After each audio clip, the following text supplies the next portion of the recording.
नमस्कार, मनीष कुमार सूर्यवंशी और आप देख रहे हैं न्यूज़ टुडे टाइम्स। इस समय मैं संसद मार्ग में मौजूद हूँ। आप मेरे साथ देख सकते हैं सैकड़ों की संख्या में लोग मौजूद हैं यहाँ और जय भीम का नारा लगाते हुए दिखाई दे रहे हैं। सर, आप कहाँ से आए और क्या कहेंगे?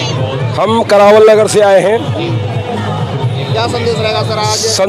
संख्या में लोग हैं। संदेश ये है कि जो बाबा साहब का जो ऋण है वो हम और हमारी पीढ़ियाँ कदापि चुकता नहीं कर सकती।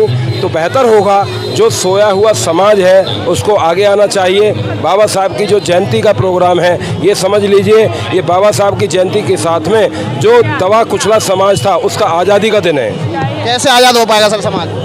समाज सर जब तक मानसिक गुलामी में जकड़ा रहेगा, क्योंकि बाबा साहब ने संविधान बना करके आज़ादी दिला दी, लेकिन वो मानसिक गुलामी जो है वो भी नहीं गई है। अगर सर बात की जाए, जब 14 अप्रैल आता है तो एक दिन पार्लियामेंट में देखने को नीले झंडे और समाज मिलता है, उसके बाद में समाज कहीं दिखाई नहीं देता है, क्या कहेंगे सर? नहीं, ऐसा नहीं है। आप जो कह रहे हैं, जो जगा हुआ समाज है, जो लोग जगे हुए हैं वो हमेशा मूवमेंट में रहते हैं, लेकिन जो लोग यानी कि बाबा साहब की खा करके और यानी कि गाते किसी और का है ना, वो यानी कि कह सकते हैं कि समाज के लिए घातक हैं। नहीं, जय भीम तो लोग चिल्लाते हैं, पर लेकिन चुनावों की बात आती है तो समाज कहीं दिखाई नहीं देता है। जय भीम चिल्लाने से या उससे कुछ नहीं होने वाला है। बाबा साहब को मानने से कुछ नहीं होने वाला है। बाबा साहब की मानने से सब कुछ होने वाला है। बाबा साहब को ये संदेश है कि यानी कि आप लोग जो एक घटिया व्यवस्था में पड़े हुए हैं, उस घटिया व्यवस्था से एक अच्छी व्यवस्था में आए और बाबा साहब के फॉलो करें। बाबा साहब को जरूर पढ़ लें, बाबा साहब की पढ़ लें, आप बुकें पढ़ लें। आप बाबा साहब को माने या ना माने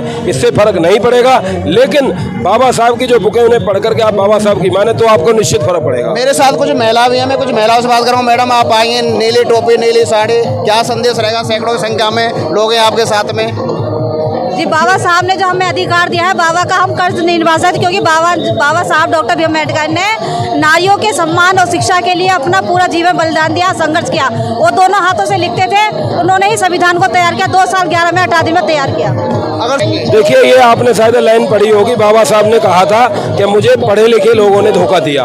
तो बाबा साहब की लाइन वो गलत नहीं थी। जो बाबा साहब ने लिखी है ना लाइन, वो बहुत ही सटीक बैठती हैं। तो कुल मिलाकर के जो लोग अच्छे अच्छे पदों पर बैठे हुए हैं उनको थोड़ी शर्म आनी चाहिए। वो यानी कि बिल्कुल समाज के लिए वर्क उन्हें करना चाहिए। मैं खास तौर से कहूँगा जो लोग यानी कि जैसे कि सरकारी नौकरियों में होते हैं, मान सकते हैं कि सरकारियों में नौकरियों में रह सकते हैं करके वो नहीं कर पा रहे, लेकिन मैं कहता हूँ जो कहते हैं रिटायरमेंट हो गए, रिटायरमेंट नहीं होते। जो लोग दिमाग से रिटायरमेंट हो जाते हैं वो वाकई रिटायरमेंट हो जाते हैं। रिटायरमेंट के बाद उन्हें समाज के लिए काम करना चाहिए। अगर सर जो नौकरियों पर रहते हैं दलित समाज के लोग, उस समय वो समाज के लिए कुछ नहीं कर पाते हैं, जब रिटायर हो जाते हैं तो समाज को सलाह देते हैं। वो इसलिए सलाह देते हैं क्योंकि वो गलत नींद में सोए हुए होते हैं। जब उनको पता चलता है, जब उनकी नौकरियां जब मतलब रिटायरमेंट हो जाते हैं, उसके बाद में जब पढ़ते हैं वो थोड़ा सा उस समाज में जाते हैं, उन्हें टाइम मिलता है। पहले टाइम नहीं मिला उन्हें, जब वो जाते तब उनको पता चलता है कि हमने अपने साथ अपने आने वाली पीढ़ी के साथ अन्याय किया है। क्या संदेश रहेगा? जय भीम, नमो बुद्धाय। मैं राष्ट्रीय अध्यक्ष गीतांजलि बरुआ परिसंघ से हूँ, महिला विंग से।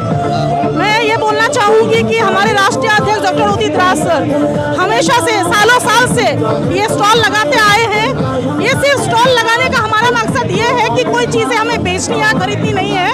अपने संगठन को लोगों के दिलों तक हम पहुँचाना चाहते हैं। जो कार्य उदित राज जी हमारे करते आ रहे हैं, खास करके बहुजन के लिए, वो लड़ाई जो लड़ रहे हैं, मैं चाहती हूँ कि वो लोगों तक दूर दूर तक पहुँचे। और जो परंपरा 20 साल से चली आ रही है पार्लियामेंट स्ट्रीट में स्टॉल लगाने का, ये हमेशा रहेगा और आगे तक चलता रहेगा। उदित राज जी के नेतृत्व में हजारों की संख्या में लोग नाच रहे हैं, कूद रहे हैं, बाबा साहब की जयंती को बड़े धूमधाम से मना रहे हैं। क्या संदेश रहेगा? मैं खास करके महिलाओं के लिए कुछ बोलना चाहूंगी। एक शब्द, जैसे कि आज भी देखने को मिला जाता है, देखने को पाया जाता है कि महिलाएं काफी पीछे है आज भी। मैं खास करके बोलना चाहूंगी, आज जिस इंसान का हम जन्मदिन यहाँ पे सेलिब्रेट कर रहे हैं, उस इंसान ने महिलाओं के लिए वो हक और अधिकार, सारी चीजें आज अगर हम इस पद में है तो only because of doctor Bhimrao Ambedkar की वजह से है। तो इसलिए महिलाओं को आगे बढ़ चढ़ करके कॉन्स्टिट्यूशन को बचाने की जरूरत है। समाज के महिलाओं का संदेश रहेगा? महिलाओं तक संदेश तो हमेशा से ही जाता रहा, सिर्फ जागरूक होने की जरूरत है, उन्हें विचार करने की जरूरत है कि उन्हें हक और अधिकार किस इंसान ने दिलाया था। मैं ये कहना चाहूँगी। उदित राज जी के नेतृत्व में लगातार परिसंघ के एक यहाँ स्टॉल लगता है और हजारों संख्या में लोग वहाँ होते हैं, क्या संदेश रहेगा? सर्वप्रथम बाबा साहब के जयंती के शुभ अवसर पर सभी देशवासियों को बहुत बहुत बधाई और शुभकामनाएं। देखिए ये संसद मार्ग गवाह है। जो लोग संविधान की प्रतियां जलाते हैं, ये संसद मार्ग पर आज करोड़ों के भीड़, उनके मुंह पर करारा तमाचा है कि ये संविधान प्रेमी है, बाबा साहेब के अनुयायी हैं। जब भी संविधान पे आंच आएंगे, ये ईंट से ईंट मनवादियों को बजा देंगे। और ये जो लोग समझते हैं कि ये हमारा देश है, ये देश बहुजनों का है, SC, ST, OBC और माइनॉरिटी का है, जिसने वर्षों से अपनी खून और पसीने से लगातार देश को सींच रहे हैं। इनका मनवादियों के द्वारा जो शोषण हो रहा था, बाबा साहब उसके अगेंस्ट में जाके उनके खिलाफ, उनके शोषण के खिलाफ लड़ाई लड़के संविधान बनाया। और ये संविधान समानता का अधिकार देता है, महिलाओं को अधिकार देता है कि महिलाएं भी पुरुषों के बराबर हैं। नहीं तो अगर ये मनुस्मृति रहता तो ये जात प्रथा को अभी भी कायम रखते और देश की आधी आबादी को विकास से दूर रखते। अगर बात की जाए उदित राज के नेतृत्व में आज भी 25-30 हजार लोग नजर आ रहे हैं यहाँ पे।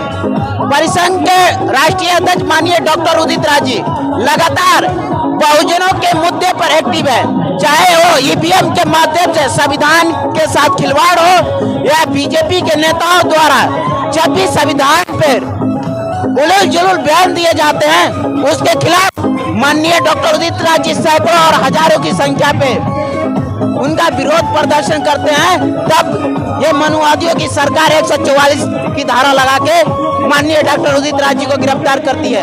ये भी गवाह है कि माननीय डॉक्टर उदित राज जी के चाहने वाले लोग कम नहीं है। अगर आप माननीय डॉक्टर उदित राज जी को अगर आप गिरफ्तार करते हैं, उनकी आवाज को बुलंद करते हैं, तो हजारों की संख्या में लोग हमेशा उदित राज जी के साथ हैं और रहेंगे। उदित राज जी का ये लगभग 8 बजे से लेके और 2 बज चुके हैं और भीड़ बिल्कुल यहाँ से हट नहीं रही, क्या संदेश रहेगा? माननीय डॉक्टर उदित राज जी का संघर्ष और अपने लोगों के प्रति जो लगाव है वो बरकरार है। ये भीड़, ये लोग इसके गवाह हैं। हजारों की संख्या में लोग हैं। मैं अपने कैमरामैन से कहूँगा एक बार दिखाएं। यहाँ इधर लगभग 2 किलोमीटर की दूरी पर आप देख सकते हैं किस तरह टीम के दीवाने हैं। और गले में जो पट्टी दिख रही है आपको, नीली पट्टी दिख रही है, इधर आप देख सकते हैं हजारों की संख्या में यहाँ स्टॉल लगे हुए हैं। और मेरे साथ कुछ लोग आए हुए हैं, मैं उनसे बात करूँगा। एक बार मैं उनसे बात करूँगा। सर, क्या कहेंगे, सैकड़ों की संख्या में लोग आए हैं, कहाँ से आए हैं और आज का उद्देश्य क्या है? संपादक महोदय, हम लगातार विगत वर्षों से यहाँ आते रहे हैं, बाबा साहब की अम्बेडकर जयंती मनाते रहे हैं। इनके लिए इन्होंने क्या क्या नहीं किया, मैं क्या कहूँ, निःशब्द हूँ। लेकिन जो इन्होंने किया है, चाहे महिलाएं हों, चाहे शोषित हों, दलित हों, गरीब हों, भारत हो, इतना कुछ किया है कि जितना कहा जाए कम है। मैं सिर्फ इतना ही कहना चाहूँगा कि इनका जो जयंती हम मनाते हैं, दिलो दिमाग से मनाते हैं। जो इन्होंने देश के लिए काम किया है, ऐसा काम आज तक किसी ने नहीं किया। इनको भारत में नहीं, पूरे वर्ल्ड में माना जाता है। अगर बात की जाए, इनको दलित नेता के तौर पे देखा जाता है, क्या कहेंगे? नहीं, मैं जो ऐसे लोग कहते हैं वो गलत हैं, वो नासमझ हैं। उन्होंने संविधान को नहीं पढ़ा। अगर उन्होंने संविधान को पढ़ा होता तो ये बात नहीं बोल पाते। वो आप सब लोग, पूरी दुनिया जानती है वो किस समाज से आते हैं और उन्होंने क्या क्या संघर्ष करके उनको स्कूल के बाहर बैठकर पढ़ना पड़ा। उसके बाद उन्होंने भारत का संविधान लिखा। इससे बड़ी बात क्या हो सकती है? और मजे की बात ये देखिए आप, उस संविधान के अंदर एक भी शब्द किसी भी जाति धर्म के विरुद्ध नहीं है। उन्होंने भारत की बात की है। भारत का संविधान इतना सुंदर। हजारों की संख्या में जो भीम के कर दे शुरू तो माना जाए, दलित समाज के लोग बाबा साहब की फ़ोटो लगाते हैं। अगर बात की जाए उच्च जाति के लोगों की, वो बाबा साहब की फ़ोटो या बाबा साहब का नाम लेने में उनको चिढ़न होती है, क्या संदेश रहेगा? नहीं, ये चिढ़ना गलत है। उनको चिढ़ना नहीं चाहिए। बाबा साहब तो सभी के हैं। आज संविधान से ही सब कुछ चल रहा है। चाहे किसी भी बिरादरी के हों, किसी भी धर्म के हों, किसी भी जात के हों, सभी लोग बाबा साहब के संविधान से चलते हैं, चाहे महिलाएं हों। तो वो गलत है। जहाँ तक दलितों की बात है, दलित लोग इनको मानते हैं तो इसलिए मानते हैं, वो खुश होते हैं कि हमारे समाज में ऐसा कोई महापुरुष पैदा हुआ जिसने देश का उद्धार किया। अगर इस त्यौहार को मनाता है तो दलित समाज मनाता है और समाज इसको नहीं मनाते हैं, क्या कहेंगे इसके बारे में? नहीं, वो आज ऐसा नहीं है। मैं देख रहा हूँ यहाँ पे हर साल आता हूँ मैं मनाने, और मैं सभी हर सर्व समाज के लोग यहाँ आते हैं। ऐसा नहीं है। वो ठीक है, राजनीतिकरण हो सकता है, पॉलिटिकल लोग होते हैं वो राजनीति में जब इनका जन्मदिन वगैरह आता है या परिनिर्वाण दिवस आता है तभी उनको याद करते हैं, वरना इनको याद नहीं करते। मैं कहता हूँ इनको दिलों में डालो, इनके विचारों को पढ़ो, जितना इनको पढ़ोगे उतना आपको ज्ञान होगा और ये जो भेदभाव की राजनीति आप करते हैं छोड़ देंगे। बाबा साहब ने हमें उद्देश्य दिया था कि हमें संसद पे कब्जा करना है। हमारे जो बहुजन समाज के लोग हैं, हम महिलाएं, पुरुष, युवाएं, कि हमारा सबसे पहला लक्ष्य है कि हमें संसद पे अपना कब्जा करना है। अगर हमारे बच्चे पढ़ लिख कर संसद में बैठेंगे और आगे तभी हम कुछ कर पाएंगे जब हम यहाँ पे कब्जा, हमें मंदिर पे कब्जा नहीं करना, हमें संसद भवन पे कब्जा करना है। समाज से त्योहार के रूप में देख रहा है, क्या संदेश रहेगा? ये हमारा बहुजनों का बहुत बड़ा त्यौहार है। आज बाबा साहब की जयंती है, हम 133वीं जयंती मना रहे हैं और बड़े धूमधाम से हम यहाँ पे आते हैं हर साल और बाबा साहब की जयंती बड़े धूमधाम से मनाते हैं। अच्छा, चुनाव नज़दीक आ रहा है, क्या संदेश रहेगा जो बहुजन समाज के लिए? बहुजन समाज के लिए मैं यही संदेश देना चाहूँगी कि हमें अपने हित की पार्टी चुननी है और अपने हित में वोट देना है। बाबा साहब ने हमें ये बहुत मेहनत करके वोट का अधिकार दिलाया था।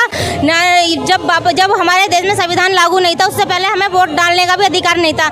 ये बाबा साहब की देन है और इस देन को हमें बहुत ही महत्वपूर्ण और बहुत ज़्यादा सुरक्षित हाथों में देना चाहिए अपना वोट। जैसे कि हम अपनी बेटी के लिए वर ढूंढते हैं ना कि लड़का अच्छा होना चाहिए, घर वर दोनों अच्छे होने चाहिए, उसी तरीके से हमें वोट देने से पहले यह देखना चाहिए प्रत्याशी कौन सा है और क्या करेगा ये हमारे लिए और क्या नहीं कर सकता। तो हमें अच्छा प्रत्याशी और अच्छी पार्टी देख के वोट देना चाहिए जो हम बहुजन है, हम बहुजन ही रहेंगे हमेशा, कुछ नहीं हो सकता। तो हमारा हित कहाँ है, हमारे बच्चों का हित कहाँ है, उसी को देख के हमें वोट देना चाहिए। ये थे नाम लोग कहाँ से आए आप? भाई साहब मैं धर्मवीर सूर्यवंशी, मैं अशोकनगर से आया हूँ और आज बाबा साहब भीमराव अम्बेडकर की 133 में जयंती है, तो उनके लिए हम यहाँ आए हैं और यहाँ बड़ी धूमधाम से ये सब जयंती मनाते हैं और बाबा साहब मनानी भी चाहिए क्योंकि बाबा साहब ने ऐसे काम किए हैं कि सभी जाति धर्म के लिए जो संविधान में जो नियम लिखे हैं वो सभी जाति और धर्म के लिए। आज सर बाबा साहब की प्रतिमा भी लेके आए हैं आप?